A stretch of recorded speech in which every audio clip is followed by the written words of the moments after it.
Olá, bem-vindos a mais um programa Arte da Guerra com o embaixador Francisco Seixas da Costa, a quem, para iniciar, vamos pedir que nos dê uma ideia daquilo que lhe parece ser o que está a acontecer em França. Há um novo primeiro-ministro, um jovem, muito jovem, de 34 anos, é o primeiro-ministro mais jovem de toda a Quinta República Francesa, é com certeza um dos primeiros-ministros mais jovens que alguma vez tomaram posse no mundo inteiro, se não estou em erro. O que é que isso lhe diz do atual momento do macronismo em França, embaixador? António, Emmanuel Macron ganhou as eleições, o seu segundo mandato, e imediatamente após o início desse segundo mandato, que tem menos de 2 anos, vale a pena lembrar, Emmanuel Macron entrou numa deriva preocupante para a sua gestão, que foi uma certa contestação em relação às medidas que procurou levar a cabo, nomeadamente o processo das reformas, da questão da redução do aumento da idade da reforma. Um tema muito antigo, por sinal. Um tema muito antigo e um tema particularmente preocupante num país como a França, que é um país de direitos adquiridos e em que é muito difícil mudar qualquer coisa, à direita ou à esquerda. Macron tentou fazer isso e agora, mais recentemente, tentou e conseguiu uma reforma da lei da imigração, que é outra preocupação que certos setores franceses sentem muito particularmente.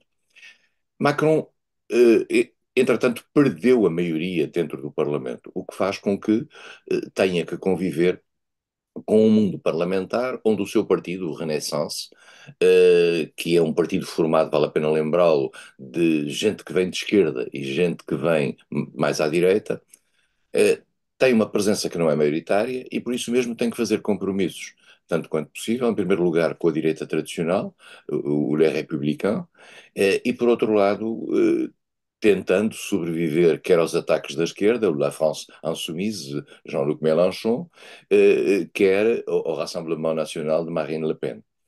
Eh, Tudo indica que neste momento, a caminho para aquilo que são as eleições europeias em junho, o Rassemblement Nacional de Marine Le Pen está bastante à frente do partido Renaissance de Macron. E Macron, como sempre acontece na política francesa há longos anos, particularmente na Quinta República, que é, digamos, o regime que existe, o regime presidencialista que existe desde 1958, Macron tentou mudar o primeiro-ministro para mudar uma cara e para tentar dar um sopro novo ao governo. Nada de novo naquilo que é a tradição da tradição da Quinta República. O próprio Macron já teve três primeiros-ministros, este é o quarto primeiro-ministro. Os três primeiros-ministros que teve, Edouard Philippe, começou com Edouard Philippe, que era uma figura mais ou menos desconhecida, ligada a Alain Juppé, que era uma figura da direita francesa tradicional, um primeiro-ministro e antigo ministro dos estrangeiros. Depois foi para Jean Castex, que era uma figura, um prefeito, um homem que vinha com uma imagem de grande servidor público, e depois foi para Elizabeth Borne, que acaba agora de sair. É muito interessante saber, ver a maneira como ela saiu. Ela escreveu uma carta ao primeiro-ministro numa fórmula que já foi usada por Michel Rocard aqui há uns anos, que é dizer assim: já que me pede para sair, eu peço admissão. Alors que vous, já não sei exatamente a forma, mas alors que vous me demandez de démissionner, é uma coisa deste género. Já tinha sido feito ironicamente por Rocard aqui há uns anos. E portanto, quem é que ele foi buscar? Foi buscar uma figura muito jovem, 34 anos, um ministro que se tornou popular nos últimos 5 meses, vale a pena dizê-lo, é neste momento, segundo as sondagens, o político mais popular de França, por ter feito no Ministério da Educação algumas reformas que estão a ser vistas muito bem pela direita. Ora bem, o que o Macron tem neste momento é um problema com a direita, isto é, com o eleitorado de direita. E por isso mesmo foi buscar alguém que tem uma origem de esquerda. Gabriel Attal vem do Partido Socialista, foi um homem ligado a Dominique Strauss-Kahn, entrou muito cedo na política, e fez um percurso sem falhas até agora. Foi vice-ministro para o Tesouro, foi porta-voz do governo, e é uma figura que sendo embora muito jovem, dá uma aparência de decisão, de vontade de fazer coisas. E as pessoas, pelos vistos, em França, gostam dele. Macron terá tentado, digamos, ganhar para si um pouco da popularidade que a tal estava a ter. E também é uma novidade. Um miúdo, digamos, 34 anos, é um primeiro-ministro jovem. No passado, François Mitterrand também tinha feito uma experiência parecida com Laurent Fabius, que também tinha 37 anos na altura, Exato, o pois. que foi uma grande surpresa. Estamos a falar dos anos 90. A tal traz além de si, digamos, o pormenor de ser um homossexual assumido. E isso também, de certa maneira, dá um sinal a uma França mais moderna, mais contemporânea, mais descomplexada nesse aspecto. Veremos o que a tal consegue fazer e, em particular, se consegue abalar, digamos, esta onda de impopularidade que Macron está a ter. E vale a pena dizer, Macron está no seu segundo mandato, no segundo ano do seu segundo mandato, tem mais 3 anos à frente, mas não pode ver a sua ação renovada. Ele não pode ter um terceiro mandato, de acordo com as leis francesas, com a Constituição francesa. Há quem diga que estaria a preparar a tal, no fundo, o seu sucessor.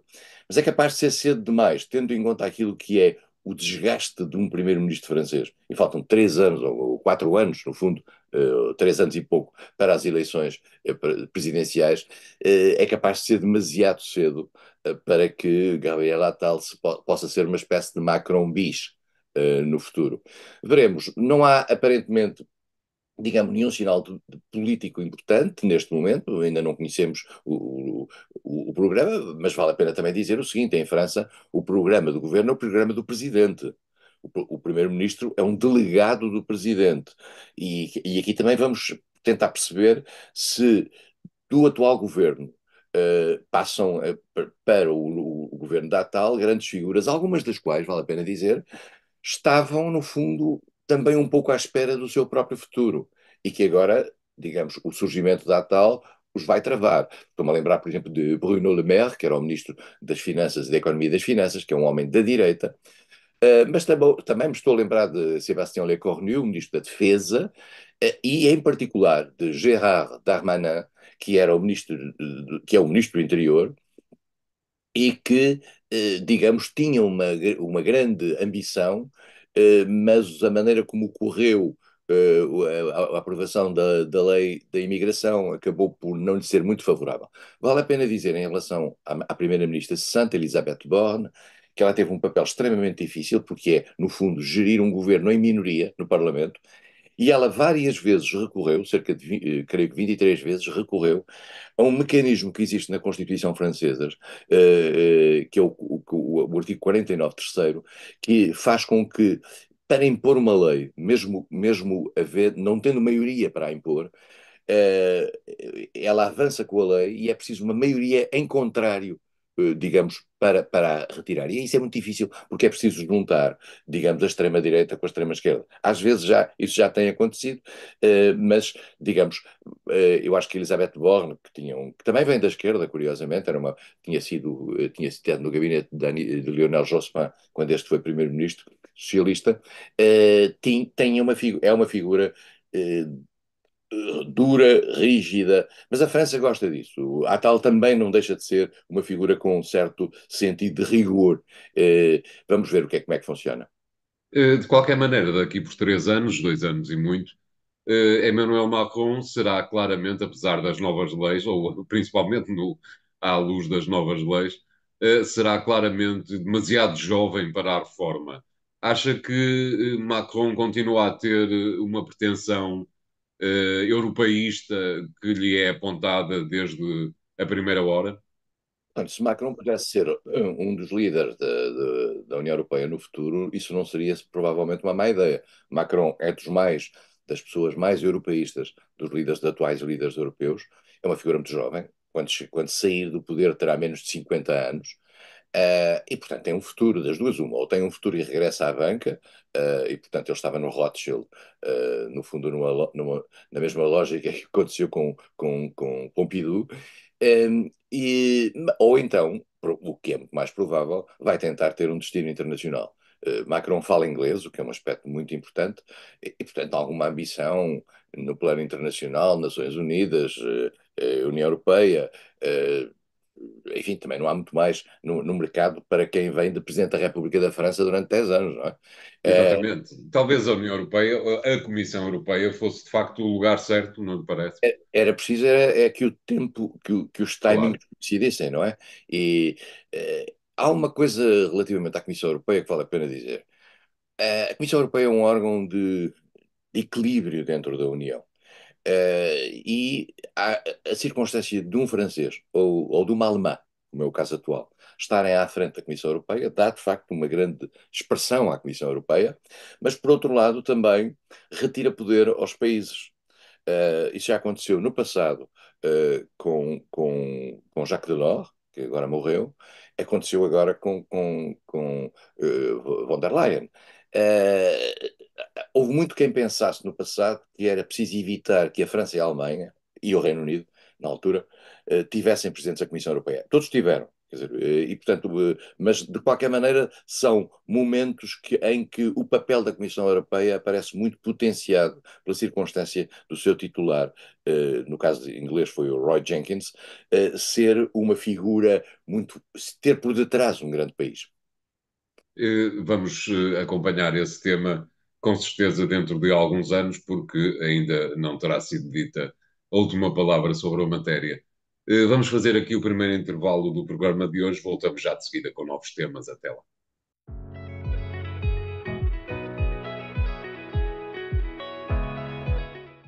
Bem-vindos à segunda parte de A Arte da Guerra, desta vez para regressarmos aos sítios do costume, a começar pela Palestina. Está a começar uma audição em Haia junto do Tribunal de Justiça sobre esta matéria. Israel decidiu defender-se, mas no terreno as coisas continuam um pouco mais ou menos na mesma, apesar de as forças de defesa terem dito que estão a entrar numa nova fase menos intrusiva, dizem eles. Acho que os palestinianos ainda não notaram onde é que está essa menor intrusão. Como é que têm observado o andamento da guerra na Palestina, embaixador? De facto, os palestinos não têm visto que essa autocontenção israelita tenha sido muito evidente, em particular os 22 mil que já morreram, entretanto. Eh, e que comparam, volto sempre a dizer, com os 1147 que morreram no ataque do Hamas a Israel. Eh, e vale a pena dizer que este equilíbrio tem-se vindo a manter nestes 3 meses, e já passaram, entretanto, 3 meses, é impressionante olhar para isto, eh, com os Estados Unidos num papel que, ao mesmo tempo, procura ser construtivo, sem deixar de ser apoiante quase incondicional, pelo menos naquilo que é público, de Israel. Eh, Neste momento, a grande questão que está em saber o que é que vai acontecer àquele território, o que é que vai acontecer àquela gente. Aquele território é território palestino. Ninguém põe em dúvida isso, exceto Israel, enfim, em alguns comentários de alguns titulares de órgãos públicos. E põe-se em saber o que é que vai acontecer ali. Aquilo está completamente destruído, praticamente em termos, estamos a falar de dezenas de milhares de habitações, é preciso reconstruir tudo aquilo. Quem é que vai pagar? Normalmente o que acontece é sempre a União Europeia que acaba por suportar uma grande fatura. Os americanos parecem estar a tentar que os países árabes, que alguns países árabes paguem aquela fatura. É estranho que não se peça, de facto, a Israel nenhuma contribuição de natureza financeira para algo que ajudou não, foi objeto da própria destruição. Porque a destruição das estruturas do Hamas é algo que aparentemente sem limite, pela simples razão de que, sendo aquele território um território dominado politicamente pelo Hamas e militarmente pelo Hamas, todo o território, na realidade, digamos, objeto da ação militar. Pois Eh, claro. Pode estar um militante do Hamas em qualquer casa, mas por esta ordem de ideias, quer dizer, então serão esmagadas as casas todas e os palestinos ficam todos em tendas até à espera que, até à espera que os convençam, inclusivamente, de que o Hamas é o mal da fita. e muitos palestinos não pensam isso. E mais do que isso, eu acho que no futuro muitos mais palestinos não vão pensar isso, pela Claro, simples razão de que o modo como Israel interveio na faixa de Gaza criou, aumentou e potenciou o ódio. Não se percebe bem o que é que vai acontecer. Noto da parte das Nações Unidas uma uma certa ausência no plano institucional. Isto é, o futuro da Palestina, quer da faixa de Gaza, quer da Cisjordânia, está nas mãos da comunidade internacional, mas não dos Estados Unidos. Quer dizer, os Estados Unidos não têm nenhum direito específico para intervir na região. claro. Isso é um aliado de Israel. Mas não têm nenhum direito específico para se pronunciarem, por exemplo, sobre a reforma da autoridade palestina e coisas do género. Não é isso, não há nenhuma ordem divina que dê aos Estados Unidos essa capacidade, a não ser a força. Se é por aí, tudo bem. Agora, a comunidade internacional tem uma responsabilidade relativamente a Gaza e tem uma responsabilidade relativamente ao futuro dos palestinos. Em primeiro lugar, tem a responsabilidade de não os deixar sair dali, que é o que grande parte de Israel quer, é tirá-los dali. Já aqui falámos várias vezes de que esse tem sido o destino dos palestinos desde 1948 e fazer isso agora outra vez seria, digamos, uma profunda injustiça relativamente a um povo que tem 7 décadas e tal de perseguição ali. E, portanto, tem que se encontrar uma solução ali. A terra é deles. Gaza é deles, a Cisjordânia é deles, embora lá estejam cerca de 700 e tal mil colonos contra as resoluções das Nações Unidas. E, portanto, vamos ver o que é que vai acontecer, vamos ver como é que a comunidade internacional se move. Vai haver agora uma missão das Nações Unidas a Gaza, uma, no fundo, aquilo uma chamada Fact-Finding Mission, uma missão que vai ver os factos. Israel autorizou a ida dessa missão, autorizou, vale a pena dizer, Gaza não é um território israelita, Gaza é um território palestino e não há soberania nenhuma de Israel sobre Gaza. E, portanto, vai lá uma missão das Nações Unidas, o resultado dessa missão vai ser depois apreciado nas Nações Unidas, e nós não temos a mais pequena dúvida de que uma missão das Nações Unidas à região vai chegar à conclusão de que estamos perante um quadro de catástrofe, nomeadamente em matéria humanitária e nomeadamente em matéria imobiliário, digamos, e tudo o resto que eram as estruturas de Gaza. Gaza não era uma cidade, Gaza eram várias cidades coladas entre si. Quem conhecer a zona de Lisboa conhece, são cidades umas a seguir às outras, eh, e, e, eh, e que foram completamente destruídas, onde viviam 2,5 milhões de pessoas, ou 2,3 milhões de pessoas. E essas cidades têm agora que ser reconstruídas, essas pessoas têm que viver ali. Poder-se dizer, mas porquê é que eles não vão viver para países árabes? Porque aquela terra é deles, porque foi ali que nasceram e que foram ali que nasceram os avós deles. E é uma cidade até com uma história até interessante. Gaza City era uma cidade com uma história interessante, com uma arquitetura que eu não diria que era muito interessante. Eu passei-me por lá aqui há uns anos e não era propriamente uma coisa muito interessante, mas era onde viviam as pessoas e era onde estavam as escolas e onde estavam os hospitais e etc. O facto de Gaza ter sido tomada pelo Hamas não dá a Israel o direito de destruir a vida a todas aquelas gentes numa espécie de punição coletiva. Vamos ver o que é que acontece. E vamos ver, em particular, se estas distrações que estão a ser feitas, nomeadamente com o Hezbollah no sul do Líbano, com os Houthis no Mar Vermelho, se isto, no fundo, não funciona como um fator de diversificação e de alargamento do conflito, que pode resultar numa espécie de esquecimento sobre Gaza. Eu espero que ninguém esqueça Gaza. Exatamente, era isso que lhe ia perguntar, embaixador. Eh, por um lado, pergunto-lhe se lhe parece que o conflito está em pontos de alargar-se, e alargar-se, obviamente, numa primeira instância ao Líbano, mas quem sabe depois à Síria e também ao Irão. Mas queria também perguntar-lhe o seguinte: salvo melhor opinião, eh, a forma que a União Europeia tem de prestar homenagem, digamos, e de tornar absolutamente claro e inequívoco o seu apoio à Palestina seria reconhecer o Estado palestiniano. Acha que há alguma hipótese disso vir a acontecer nas próximas semanas, nos próximos meses? Nenhuma, António. Claro. A Alemanha, a Alemanha tem sido, ao longo dos anos, porque vive naquele complexo histórico relativamente ao Holocausto, eu testemunhei isso durante anos na União Europeia. A Alemanha tem sido, opõe-se sempre a qualquer gesto que possa ser visto como, como inamistoso por parte. Lesivo. E, portanto, a Alemanha nunca deixará que isso aconteça, e o que pode acontecer é alguns Estados europeus reconhecerem o Estado palestino. É um reconhecimento de facto, ele depois não tem expressão no terreno. É uma espécie, faz-me lembrar quando em 1973 vários Estados, umas dezenas de Estados, reconheceram a Guiné-Bissau. E a Guiné-Bissau não tinha expressão no terreno em termos militares, mas não tinha soberania no terreno, não tinha capacidade de exercício dessa mesma soberania. Mas exatamente, se me permite interrompê-lo, embaixador, isso foi absolutamente fundamental em 1973, desde logo porque a ONU tomou posições relativamente à matéria e, portanto, apesar do conhecimento reduzido em termos de números de países que o fizeram, foi, em termos estratégicos, diria eu, absolutamente fundamental. Exatamente o que poderia acontecer neste momento com a Palestina. Só que na Guiné-Bissau o PAIGC estava a ganhar a guerra. Exatamente. E aqui não é. O Hamas não está a ganhar a Não guerra. está, pois é evidente. Além do mais, o PAIGC era reconhecido como uma entidade internacional. O Hamas é tido em vários setores, nomeadamente dentro da União Europeia e da NATO, como um grupo terrorista. E por outro lado, a autoridade palestina, a tal outra autoridade que é reconhecida internacionalmente, está hoje extremamente enfraquecida por uma ação, digamos, cumulativa, quer por parte de Israel, quer por parte da própria Hamas, no fundo, que a destruiu.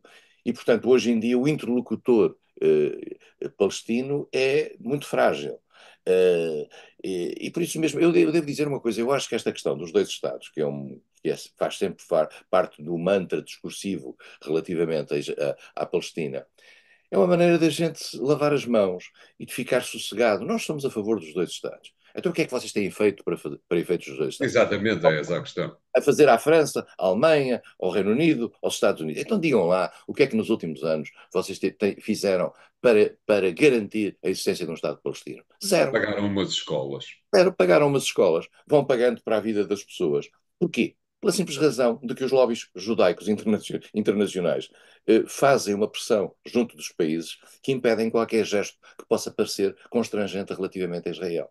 E, portanto, Claro. o discurso internacional, que deveria ser o normal, que é dizer, Israel tem as suas fronteiras reconhecidas pelo direito internacional, as fronteiras que lhe são dadas pelas Nações Unidas.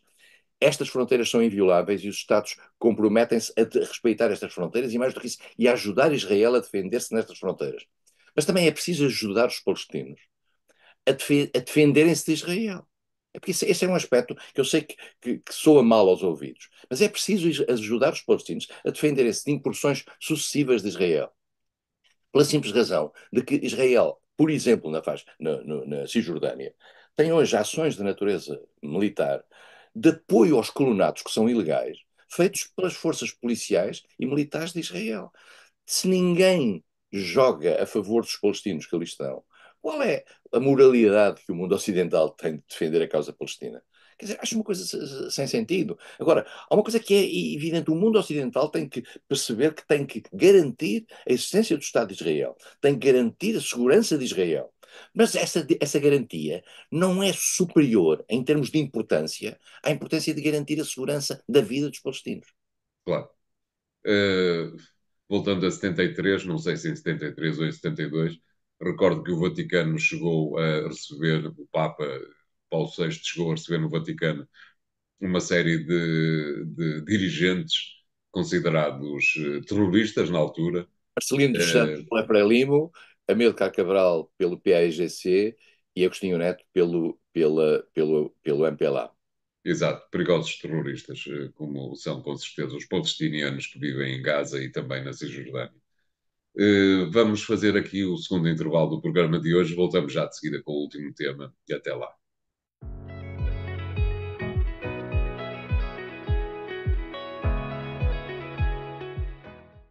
Bem-vindos à terceira parte da Arte da Guerra, desta vez para pedirmos ao embaixador Seixas da Costa que nos diga como é que tem acompanhado a guerra na Ucrânia, sendo que em determinada altura, nestes últimos dias, parece ter havido uma tentativa de Vladimir Zelensky de falar sobre negociações de paz.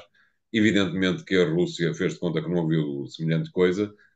Como é que tem visto os últimos dias da guerra na Ucrânia, embaixador?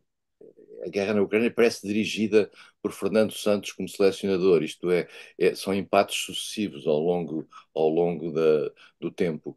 Uh, o facto de estarmos no inverno, o facto de estarmos numa situação ainda de debate sobre o financiamento americano, o facto de haver algumas hesitações ainda quanto à parte do financiamento europeu à Ucrânia, faz com que a guerra esteja, digamos, mais ou menos, eu não digo parada, porque não se pode dizer parada, pelo menos respeitando as vidas que ali se perdem dos dois lados, que tem sido uma guerra extremamente mortífera para os dois lados. Peço desculpa, e a Ucrânia está a passar, de facto, um momento muito complexo, muito complicado, porque depois da sua contraofensiva percebeu-se que a Rússia, eh, eu diria que mais por pressão e quantidade dessa mesma pressão, tem conseguido segurar aquilo que era à sua frente.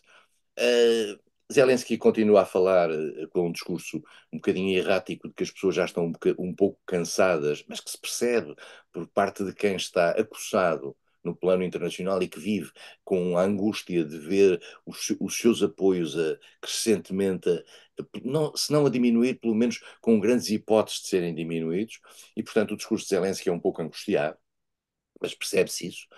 Um, não estamos a ver grandes hipóteses de que as propostas de Zelensky de paz possam ir avante. Convém lembrar que aquele famoso plano de paz da Ucrânia eh, tinha dentro de si, eh, por exemplo, o levar os dirigentes russos ao Tribunal Penal Internacional, os russos pagarem os custos da guerra. Ninguém está a ver Moscovo a fazer uma paz com base nisso. Disse, Claro. mas seria a parte justa. Bom, mas a justiça não é necessariamente digamos, o modo como as guerras acabam. E por isso mesmo não parece haver condições. Putin claramente está à espera de ver o que é que dá a vida política americana e, em particular, a possível chegada de Trump, que continua, digamos, no seu percurso. Se as eleições fossem hoje, Trump ganharia a Biden, vale a pena dizê-lo. Eh, eu volto a dizer aqui uma coisa que disse aqui há 2 semanas. Eh, um Trump 2 não será necessariamente em relação à Ucrânia a mesma coisa que foi o Trump 1.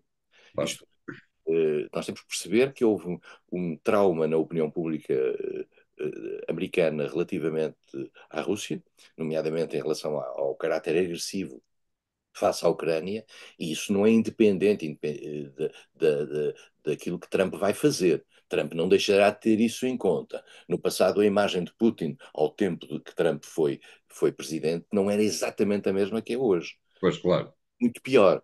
E, portanto, Trump não deixará de ter isso em conta. Independentemente de ser o personagem que é. Mas, apesar de tudo, há realidades de facto que não podem ser mudadas. Trump pode julgar, negociar com a Rússia, e negociar com a Rússia significaria seguramente negociar em desfavor da Ucrânia, isto é, pela cedência de alguma parte do território ucraniano, que é essa a leitura de Trump, mas também é essa a leitura de muitos dirigentes europeus que estão calados. E, portanto, a noção de que mais cedo ou mais tarde qualquer final desta guerra não significará necessariamente uma vitória da Ucrânia e a capacidade da Ucrânia de gerir todo o território que o direito internacional lhe deu desde 1991 e acabará por ser a cedência de algumas zonas, particularmente para a acomodação daquilo que são as comunidades russas dentro da Ucrânia. E, Mas portanto, talvez, se me permite que interrompa, embaixador, talvez a grande diferença entre o Trump 1 e Trump 2, como diz, seja o facto de uma vitória da Rússia na Ucrânia ser também uma vitória da China como contraponto aos Estados Unidos, e isso claramente o Trump não quererá que aconteça. é uma vitória da China relativa, António. Se você reparar, Relativa, claro. nas últimas semanas, em relação à Ucrânia, não se ouve falar da China, Sim. praticamente. Quer dizer, a China, como aliás não se ouve falar da China relativamente ao Médio Oriente. Há ali um apagão, de facto. A China mostrou o seu lado. A China mostrou o seu lado, mas não tem dado sinais de envolvimento em qualquer dos lados. E, portanto, a China quis e conseguiu, quer no caso da Ucrânia de uma maneira, quer no caso do Médio Oriente de outra maneira, mostrar, no caso da Ucrânia, que não deixa cair a Rússia, mas não a deixa cair metendo ao bolso, digamos. No caso do Médio Oriente, A China polarizou contra os Estados Unidos. Todo o restante mundo, ou grande parte do restante mundo, dos Estados Unidos têm sofrido, em relação ao Médio Oriente, as maiores humilhações que alguma vez a América passou nas Nações Unidas.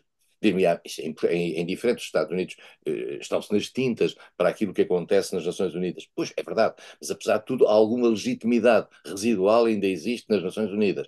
Eh, enquanto que na Ucrânia os Estados Unidos conseguiram, apesar de tudo, juntar um grupo de países e só são contados, eu diria, fora do lado dos Estados Unidos aqueles que se abstêm, no caso da Médio Oriente, os Estados Unidos foram completamente condenados, tal como Israel, e apenas com o apoio de algumas ilhas do Pacífico. E, portanto, nós no caso da Ucrânia vemos a China a desaparecer. É verdade, António, que a China digamos, é o contraponto dos Estados Unidos. E as pessoas em Washington, quer do campo republicano, quer no campo democrático, olham para a China como adversário e veem a China do lado da Rússia.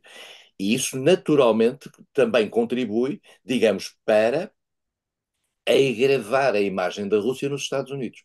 Quer dizer, portanto, se a Rússia aparece ligada à China, se a China é o adversário, logo a Rússia, digamos, fica com uma imagem pior.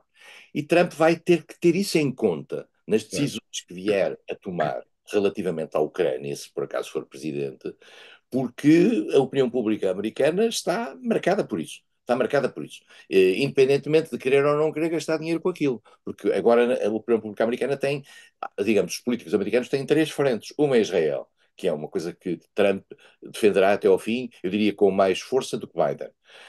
Outra é a fronteira do México, que Trump defenderá até ao fim e tentará colocar lá o dinheiro que for necessário.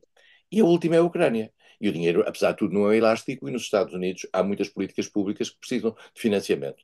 E como em qualquer país do mundo, independentemente de ser um país muito rico, não é um país incomensuravelmente rico. E por isso Claro, mesmo tem que alocar os dinheiros de um lado e do outro. E nessa alocação de dinheiros estão exatamente as prioridades ideológicas da política americana. claro. Entretanto, a Ucrânia continua a dizer que o armamento, as munições, as armas estão a acabar. É também por aí a possibilidade do fim da guerra, desgraçadamente para a Ucrânia, não é? A Ucrânia tem.